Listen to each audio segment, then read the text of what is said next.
Olá, queridos, tudo bem? Eu sou o professor Lucas e hoje vou falar sobre o romantismo no Brasil.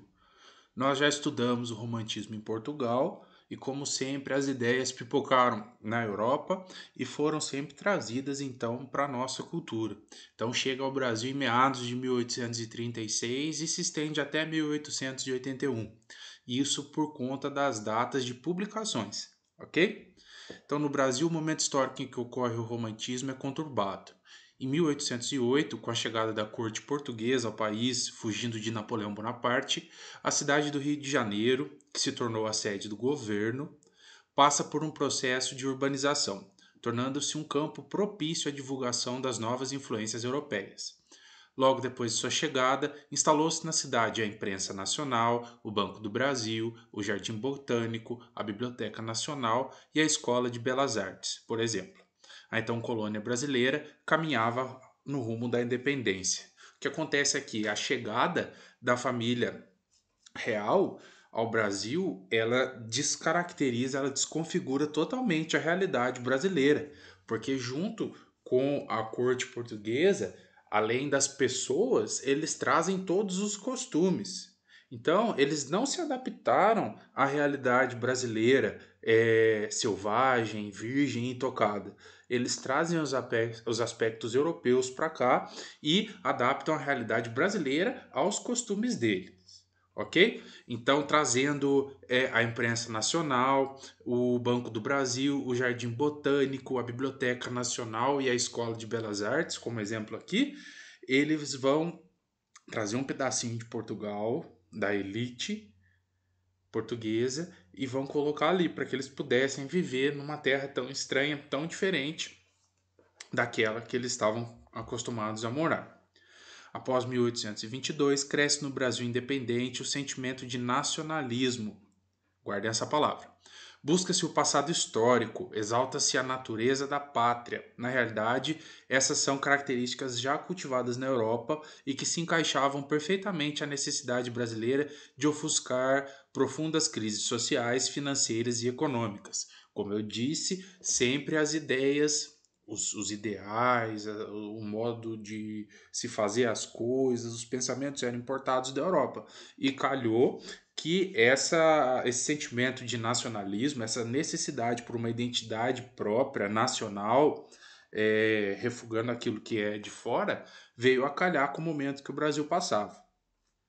Por quê? Porque de 1822 a 1831, o Brasil viveu um período conturbado como reflexo do autoritarismo de Dom Pedro I. Passou então a dissolução da Assembleia Constituinte, a Constituição outorgada, a Confederação do Equador, a luta pelo trono português contra o seu irmão Dom Miguel, a acusação de ter mandado assassinar Líbero Badaró e finalmente a abdicação. Segue-se o período regencial e a maioridade prematura de Dom Pedro II. O que acontece? Declara-se a independência do Brasil. Vamos ser independentes. Joia, mas como? Não sabemos.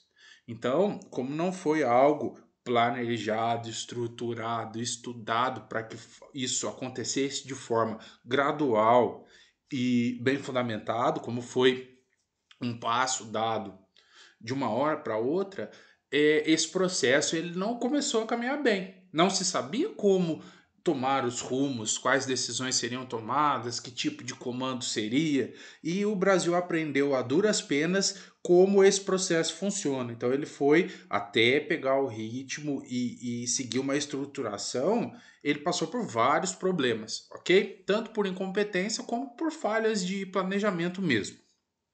É nesse ambiente confuso e inseguro, pois o Brasil declara a sua independência e não apresenta um plano de, de fundação da nação. Então, paira a dúvida: será que era a hora? Será que fizemos o correto? E é nesse ambiente confuso e inseguro que surge o romantismo no Brasil, carregado de lusofobia, então eles queriam se apartar da cultura portuguesa e principalmente o sentimento de nacionalismo, aquele orgulho de ser brasileiro, de aqui está. Quais são as influências, então, que ajudaram no surgimento do romantismo no Brasil? O primeiro tópico é a Revolução Francesa. A queda do governo absolutista e os ideais de liberdade, igualdade e fraternidade promovem um liberalismo filosófico, jurídico e social, concedendo maior liberdade de expressão e de construção à classe artística. A partir da Revolução Francesa e todo o ideal romântico da Revolução Francesa, isso acabou por inspirar, por suscitar nas pessoas esse sentimento romântico, o que propiciou então a divulgação dos seus ideais. E uma vez que as artes passam a ser não só a arte como uma forma de se expressar, a expressão artística passa a ser um dos pilares da sociedade, o romantismo ganha grande fôlego e passa a se espalhar pelo mundo e chegou ao Brasil por conta disso. A Revolução Industrial também tem a sua participação. O indivíduo cada vez mais precisa de especialização e assim surgem as universidades brasileiras. O ofício ele era aprendido de pai para filho, ou senão eu mandava o meu filho estudar com alguém. E isso se tornava muito caro e demorado.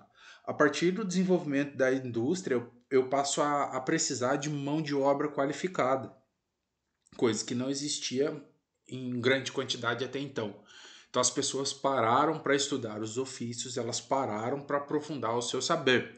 Quanto mais gente instruída, quanto mais gente sabendo do que se passa, tendo compreensão de como funcionam as coisas, maior a chance das ideias se propagarem. E foi isso que acontece. O desenvolvimento da indústria acelera o crescimento do capitalismo no mundo, provocando a ascensão da burguesia, que era então a nova classe média, né? Ficava entre o povo e a nobreza, e ela podia então colocar pessoas para trabalhar para elas, ela podia fomentar a economia, não agora como empregado da manufatura, mas agora ele era dono de uma fábrica, dono de uma empresa, e ele podia pagar para alguém fazer isso. E como ele tinha várias pessoas trabalhando para ele, ele tinha oportunidade de acumular não só material como capital.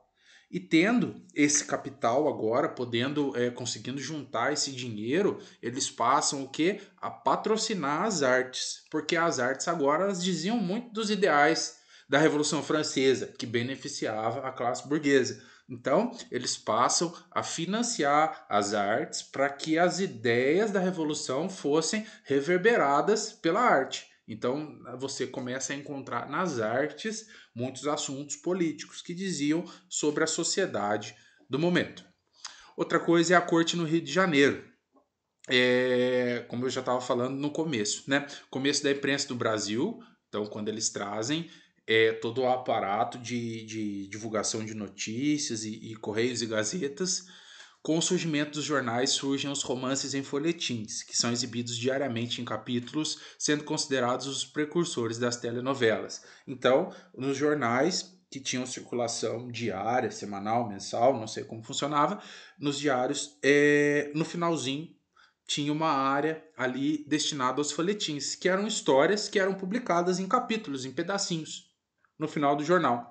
Então as pessoas passaram a procurar pelo jornal para saber das notícias e ao final elas começavam a ler uma história que geralmente era interessante e deixava um gancho para a próxima edição, deixava um alto nível de expectativa, um clímax para que você procurasse por essa história na edição seguinte. E isso acabou por popularizar a literatura, agora que os jornais já eram mais presentes na sociedade e que mais pessoas tinham a oportunidade de poder e de saber ler, eles então divulgaram a literatura através dos jornais, porque eu tinha os fatos ali da sociedade, o que acontecia, e no finalzinho eu tinha ali histórias. Então criou-se o gosto pela literatura também através da imprensa. Independência do Brasil, em 1822, que despertou a consciência nacional, esse sentimento de nacionalismo, esse sentimento de orgulho, e gerou a necessidade de se fazer uma propaganda positiva do país no mundo inteiro. Afinal, eles deram um passo de independência do país e agora era necessário mostrar que essa foi a decisão mais acertada. Isso através da valorização dos elementos naturais brasileiros. Isso não precisa nem dizer, a paisagem brasileira ela se destaca de todas as outras no mundo. Nós temos aqui, hoje, mesmo depois de o homem já ter explorado e até estragado bastante, muito, quase tudo, da nossa paisagem natural e hoje já é bonito, imagina isso intocado. Imagina isso preservado como deveria ser maravilhoso. E é essa imagem paradisíaca que era vendida aqui do nosso país. Isso em detrimento de toda a problemática econômica e social do Brasil imperial. Era uma forma de distração. Ao invés de falar sobre os problemas, eu pintava a beleza do país para que eu pudesse mudar de assunto. Alguns traços marcantes do romantismo no Brasil. É fundamental levar em conta dois princípios que orientam os escritores da época. O primeiro, o desejo consciente de enfatizar o orgulho patriótico. Então, isso é muito claro para a literatura da época, o que deixar o orgulho falar mais alto, a sensação de pertencimento a um país, aos seus valores, à sua cultura, à sua beleza. Isso era exposto em todo tipo de produção artística e literária. E a intenção de criar uma literatura independente e diferente da portuguesa. Lembra que eu falei que eles estavam carregados de um sentimento de lusofobia? Então eles queriam se apartar de Portugal, separar a sua imagem de Portugal e construir a sua própria identidade. Essa literatura independente deveria equivaler no plano cultural ao que a proclamação da independência representou no plano político, ou seja, um completo distanciamento, uma ruptura entre Portugal e Brasil. O romantismo brasileiro repete as mesmas características do romantismo europeu. No entanto, nossos escritores tinham consciência da necessidade de criar uma literatura que traduzisse a realidade brasileira. Por isso, há características específicas no romantismo que aqui se desenvolveu. Todas elas convergem para o nacionalismo. As mais importantes são, então a gente vai ver aqui. Só que é o seguinte, como nós importamos o romantismo da Europa, os cenários europeus não são parecidos com os cenários brasileiros. Os personagens europeus, o homem europeu é diferente do homem brasileiro. Então, por ser importado, mas para ter essa equivalência, foi necessário adaptar os termos para que ficasse parecido com a gente. Não era a intenção criar uma identidade nacional, romper com o padrão e criar a sua própria cara, dar a sua própria forma? Eles fizeram esse processo de adaptação, ok? Vamos ver. O primeiro item é a cor local, que refere-se às características físicas da paisagem brasileira. Os românticos utilizavam poeticamente a paisagem tropical, muito diferente da europeia, com sua variedade de aspectos para valorizar o país. A descrição da paisagem é idealizada. Bom, o Brasil é um país tropical, então muito quente, muito molhado, muito úmido, ao contrário do cenário europeu, que é frio, que não é muito colorido, as cores são mais frias, né? Até por conta da temperatura, a presença de neve, períodos onde não se pode sair, ou se sai, tem a dificuldade das intempéries, né? E então o Brasil vai destacar como diferença, como vai enaltecer como atrativo a sua paisagem tropical paradisíaca, ok? Então a descrição da paisagem é idealizada, então o mais bonito que se pode dizer, o que de fato é verdade. Outro aspecto foi o indianismo. O indianismo foi a forma mais representativa do nosso nacionalismo literário. Correspondeu à busca de um legítimo antepassado nacional que fosse diferente do europeu. Já que não tínhamos um passado medieval com seus heróis típicos, como os europeus, alguns escritores encontraram inspiração para simbolizar nossas origens na cultura indígena. A figura do índio foi idealizada, com o objetivo de equiparar esse nosso antepassado ao europeu. Por isso, o índio que aparece na literatura romântica é sempre bom, nobre, corajoso e belo. Pois bem, então eu precisava da figura de um mocinho, de um herói. E os mocinhos, os heróis europeus, eram muito diferentes, por exemplo, do representante brasileiro mais puro que tinha, que era o índio. O índio não havia estudado no sistema tradicional, O índio não se vestia conforme a corte pedia, o índio não tinha os mesmos valores e cultura do homem europeu. E o que foi feito então? Foi dada uma maquiada, né, no herói nacional. Então o índio passou a ser o mocinho, o herói valoroso, sempre bom, o herói romântico, né? Belo, bonito. Eles podiam ser bonitos, mas ele adquire traços da beleza europeia. Então ele passa a ser corajoso, nobre, bom. E o que nem sempre correspondia à verdade, porque a cultura deles era outra. O aspecto, o conceito de beleza, de coragem, de nobreza de coração eram diferentes um para o outro, mas eles adaptaram colocando o índio nesse papel. E outro fato é o regionalismo. Em outras obras, o verdadeiro Brasil é representado pelo sertão, espaço que conservava ainda intactos e naturais alguns traços de nossa cultura, como a língua e os costumes, e de nossa paisagem. O que acontece? Na Europa, os romances eles sempre se passavam nos grandes centros. Então era um romance elitizado, da elite ali da cidade, do urbano. E no Brasil era muito pequeno esse centro urbano elitizado e tinha muito mais então outros tipos de culturas próprios que não foram importados, não foram trazidos de Portugal junto com a corte. E eles passam a retratar a nossa literatura, os nossos romances nesses cenários, no sertão, onde é árido, é quente, há dificuldade, como passando esse cenário como algo natural do nosso país, adaptando as histórias, passando perfeitamente ali, pois é ali que morava a nossa gente, né? E que falava errado, que tinha sotaque, que tinham costumes ainda primitivos, bem diferentes daqueles cultivados nos centros urbanos. Sobre a poesia romântica brasileira, ela é dividida em três gerações. A primeira geração tem o seu marco inicial por volta de 1836, uma obra de Gonçalves de Magalhães, e ela tem algumas características, né? Ela é chamada de geração indianista ou nacionalista, levando em conta os dois principais símbolos que a gente viu, né? O índio como representante do herói nacional e o nacionalismo, o sentimento de orgulho de pertencer a essa terra. E o que ele faz, então, do que ela apresenta essa primeira geração? Influência direta da independência do Brasil, então esse assunto ainda está em voga. Trata de nacionalismo e ufanismo. O nacionalismo, esse orgulho nacional da terra e do povo. O ufanismo, uma esperança positiva de que isso se construa, se torne algo bom mais para frente. Então, uma fé muito grande nessa independência do Brasil, como se fosse algo que estivesse caminhando bem.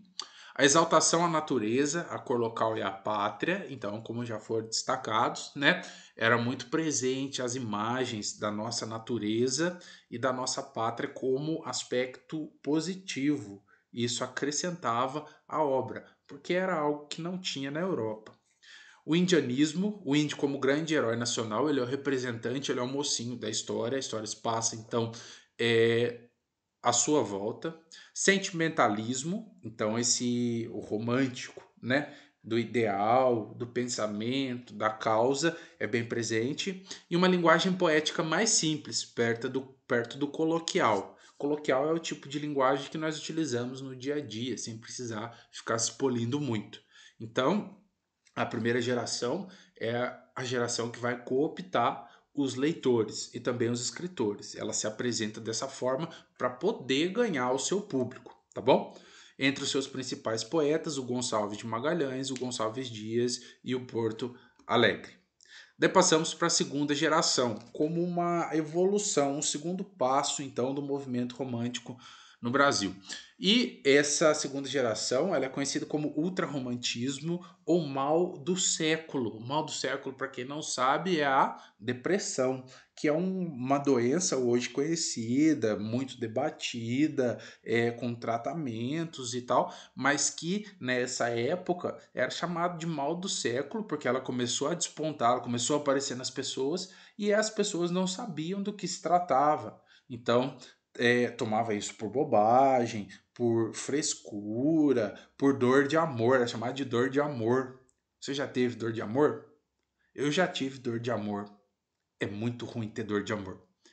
Então, a segunda fase, ela é o quê? Ela é o exagero do romantismo. Ela vai retratar o aspecto de quando o romantismo passa do limite, ele se torna obsessivo, ele se torna doloroso, ele vai tratar com dor o aspecto romântico, ok? Então ele aumenta a intensidade do romantismo. E isso é mostrado, então, né, através de alguns itens, alguns elementos, como, por exemplo, o egocentrismo. E o egocentrismo, o que é? Quando tudo funciona, tudo existe a partir da pessoa, do seu ponto de vista. Então eu amava uma pessoa e se ela não me correspondesse, o que acontece?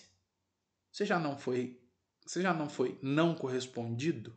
Dói, né? Mas e aí, o que que acontece? Você se declara, você nutre sentimentos para uma pessoa, ela não corresponde, pois não é obrigada, não quer, não pode, não tá afim. E beleza, bola para frente, né? Mas não, a segunda geração, ela cultivava essa dor da fossa, essa dor do não. E isso é egoísmo, porque você estava pensando em você, no que você sente, no que você queria, sem contar a parte da outra pessoa, que também tem que querer, tem que ser consensual, não é mesmo, gente? Então, esse egoísmo, esse pensar em si, pensar no outro, querendo para si só, é muito presente nessa segunda geração. O ultrasentimentalismo, que é o sentimentalismo levado então ao extremo, as chantagens, a vida desregrada, nós vamos ver isso no próximo item. Todo esse exagero, ele é muito presente. O byronismo é um termo, então, relacionado ao poeta inglês Lord Byron. Caracteriza-se por mostrar um estilo de vida boêmia, noturna, voltada para o vício e os prazeres da bebida, do fumo e do sexo. Sua forma de ver o mundo é egocêntrica, narcisista, pessimista, angustiada e por vezes satânica. O Lord Byron ele aparece ali na história do Frankenstein. Vocês já assistiram? Já leram? Fica aí a indicação. E ele circulava entre a elite da literatura, das artes, e sempre voltado com esse tema mais soturno, esses assuntos mais góticos, mais sombrios, onde ele explorava as dores sentimentais, mas não com pesar, de quando você está triste, mas ele encontrava algum prazer, ele encontrava satisfação em explorar esses temas. Então ele ia buscar por esses temas para curtir aquela dor. Sabe quando você está meio chateado, mas não aconteceu nada de demais. Você põe o sertanejo e põe para ouvir, sofre, sofre, sofre. É mais ou menos isso aí, só que um pouquinho mais extremo, né? Eles vão abordar então temas da vida boêmia, vida noturna voltada para o vício, uso de droga, prazeres do sexo e assim toda esse desvio de conduta do padrão do bom homem. Então ele sai para esse lado sombrio do romantismo. Spleen. Spleen é o termo em inglês que traduz o tédio, o desencanto, a insatisfação e a melancolia diante da vida. Eu estou falando aqui da segunda geração, que ela é ultra romântica, e então ele está tratando de desilusão. Você alguma vez já desiludido se encontrou entediado, desencantado com a vida, insatisfeito com as coisas e melancólico, saudoso diante da sua vida? Acontece, né? Então, esse tipo de sentimento, esse tipo de posicionamento psicológico, ele é muito forte durante essa segunda geração. E a fuga da realidade, que pode ser a evasão ou escapismo. Através da morte, do sonho, da loucura, do vinho, eles procuravam qualquer alternativa para poder esquecer da sua realidade. Então, para não ficar pensando na sua dor de amor, ele ia fugir da realidade. O que ele ia fazer? Buscar morrer. As pessoas morriam de cirrose de tanto beber, né? Ou se elas se matavam, elas procuravam pela morte de algum jeito, e arranjar confusão com alguém. De algum jeito eles tentavam então fugir de si mesmo, da sua realidade, né? Do sonho, então eles tomavam remédios, da loucura, do vinho. Eles procuravam, então, uma alternativa, uma forma de sair de si, de poder, por um tempo, não vivenciar a sua realidade. E também eles têm uma relação muito forte com o satanismo, com referências a demônios, a cerimônias proibidas e obscuras. O inferno é visto como prolongamento das dores e orgias na terra. Tem um livro de contos chamado Noite na Taverna, muito legal. E ele é essa segunda geração propriamente dita. Então, os contos que se sucedem, eles vão trabalhar todos esses elementos. Egocentrismo, ultrasentimentalismo, a tendência para os assuntos mórbidos, a fuga da realidade, pois não se sabe se você está sonhando ou se está acordado, e também os aspectos mais sombrios como o satanismo, ok? Peraí que pulou aqui, gente. Vamos agora para a terceira geração, que ela é chamada de condoreira, ok?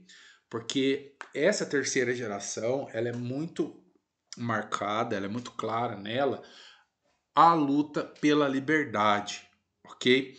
Pelo fim da escravatura, por olhar para as pessoas que sofriam com a escravidão. Então, enquanto a primeira fase se voltava para uma afirmação nacional, a segunda fase para as dores do amor e a terceira fase se envolve politicamente, então, com o fim da escravidão, ok? Em 1888, a abolição da escravatura, em 89, a proclamação da República, e foi influenciado pelos acontecimentos sociais. Vai falar sobre a luta pela liberdade, as questões sociais e o abolicionismo. Era o que estava acontecendo na época. E então a literatura se engajou nesse assunto e passou a retratar nas suas obras o que estava acontecendo, ok? Volta-se para o futuro e o progresso, pois vai o quê? Vai procurar falar da vida a partir então da abolição da escravatura, como que vai acontecer, como vão ser estabelecidas as relações sociais empregatícias, onde essas pessoas que foram libertadas elas morariam, o que seria feito delas. Então todo esse assunto que estava em voga, ele se infiltra na literatura e a arte passa a expressar então esses sentimentos que fervilhavam na mente do homem. Então tem o uso de exclamações, exageros, tem a mulher presente, carnal, então não só o sentimento bonito, abstrato, mas o sentimento carnal, o contato corpo no corpo, o desejo do homem para a mulher, e ainda fala sobre o amor, ok? Então ele vai reunir as três gerações, mas ele vai estar muito mais engajado na luta política. Entre os principais poetas, o Castro Alves, o Tobias Barreto, Souza Andrade e Fagundes Varela. Na prosa romântica, vamos ver, ela inicia-se com a publicação do primeiro romance brasileiro, O Filho do Pescador, de Antônio Gonçalves Teixeira e Souza, em 1843. O primeiro romance brasileiro em folhetim foi A Moreninha, que vocês leram, né? Espero que tenha lido. Publicado em 1844. O romance brasileiro caracteriza-se por ser uma adaptação do romance europeu, conservando a estrutura folhetinesca europeia, com início, meio e fim, seguindo a ordem cronológica dos fatos. O romance brasileiro poderia ser dividido em duas fases, antes de José de Alencar e pós José de Alencar. Olha a importância dele para a literatura. Pois antes desse importante autor, as narrativas eram basicamente urbanas, ambientadas no Rio de Janeiro. Então, como clara cópia, adaptação da literatura europeia, os romances no Brasil até o José de Alencar, elas passavam todas na cidade, então eles eram urbanos, retratava ali a relação de trabalho, a relação entre o homem que sai para trabalhar e a esposa em casa, cuidando dos filhos e dos afazeres, e as histórias giravam em torno desse assunto. A partir do José de Alencar, então, vão surgir novos estilos de prosa romântica, como os romances regionalistas, que a gente já viu que vão explorar outros cenários, que são realmente os cenários naturais da nossa nação, históricos, retratando então, criando romances em cima de fatos históricos brasileiros, e indianistas. abordando como personagem principal o índio, representante nacional do Brasil. Passando também o romance a ser mais crítico e realista. Ele se aproxima da realidade, ele começa a falar a língua do brasileiro, ele começa a retratar a vivência do brasileiro e ele se torna mais íntimo, então, se tornando mais crítico e realista. Os romances brasileiros fizeram muito sucesso em sua época, já que uniam o útil ao agradável. A estrutura típica do romance europeu, ambientado nos cenários facilmente identificados pelo leitor brasileiro, então se passava em cafés, teatros, ruas de cidade como Rio de Janeiro. O sucesso também se deve ao fato de que os romances eram feitos para a classe burguesa. Lembra quem patrocinava o romantismo? A classe burguesa.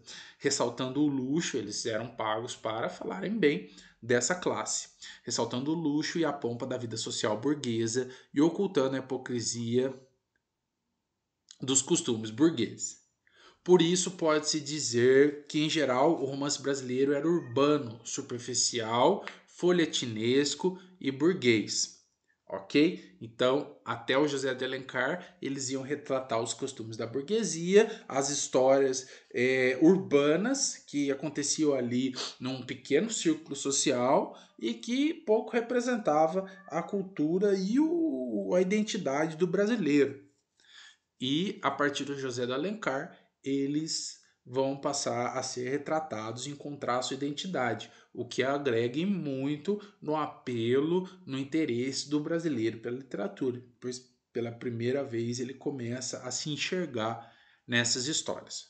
Ok? Daí falamos sobre o José Manuel de Macedo, o Zé de Alencar, e depois surge então alguns tipos de romances, ok? Na estrutura do José de Alencar, ele vai então criar vários cenários para os seus romances. Os romances urbanos, que é aqueles que já aconteciam, ok? Então, ambientados no Rio de Janeiro, protagonizados por personagens femininos, mostravam o luxo e a pompa das atividades sociais burguesas. No entanto, apresentavam uma crítica sutil aos hábitos hipócritas da burguesia e seu caráter capitalista. São exemplos de romances urbanos de José de Alencar: Senhora, Lucila e Diva. Tinha também os romances regionalistas, que eram as narrativas que sucedem em centros afastados da capital, então eles fogem desse tema urbano, ok?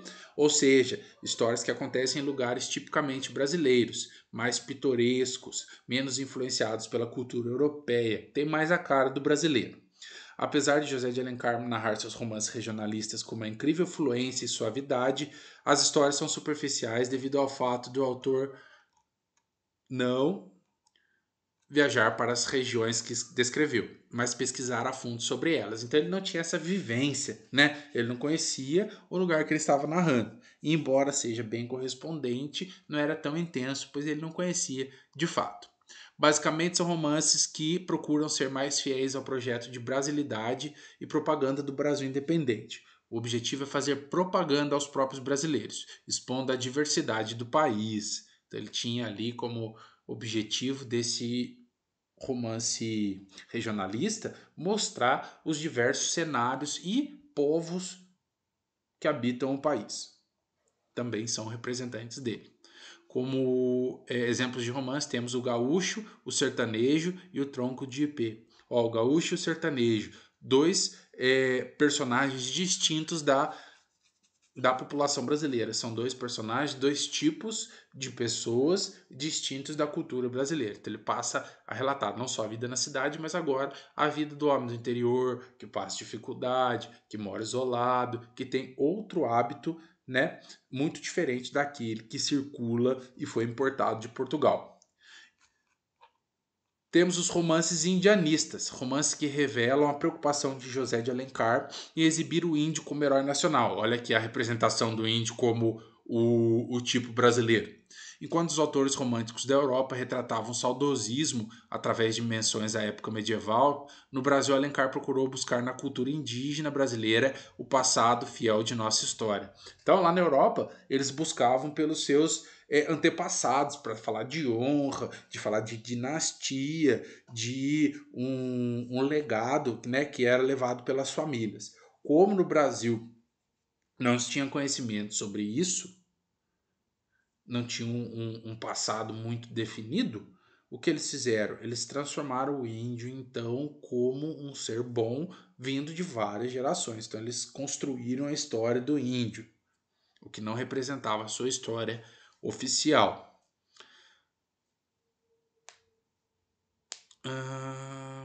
Seus romances trazem uma linguagem mais original, com vocábulos do tupi, retratam o índio como símbolo de bravura, de pureza e de amor ao ambiente natural. Então, ele torna-se o defensor da natureza, o que convive com a natureza sem agredi-la.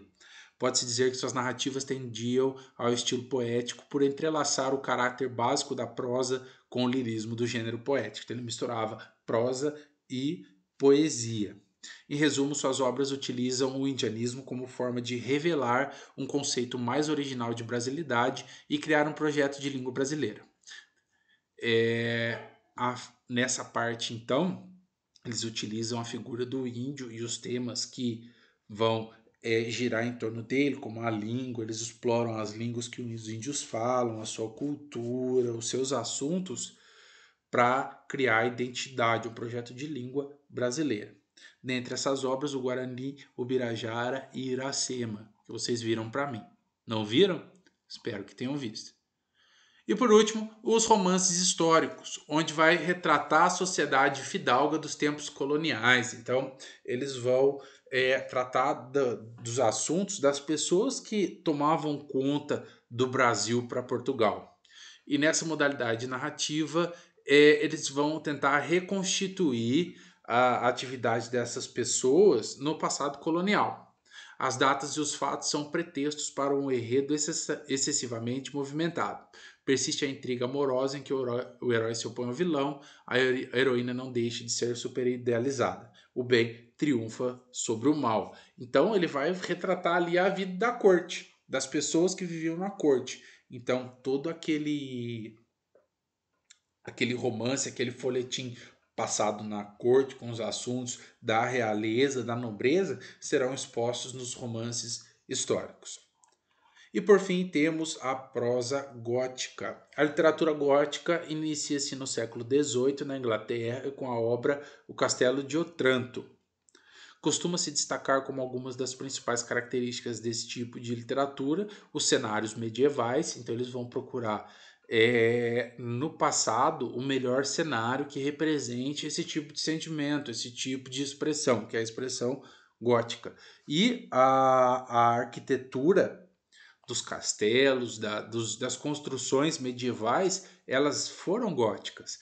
Então eles encontram a correspondência ideal do cenário nesse passado histórico. Então passa pela cabeça deles, então, castelos, igrejas, florestas, ruínas. Os personagens são melodramáticos, donzelas, cavaleiros, vilões e criados. E os temas e símbolos mais frequentes são segredos do passado, que alguém sabe e tenta chantagear o outro, manuscritos escondidos, profecias e maldições.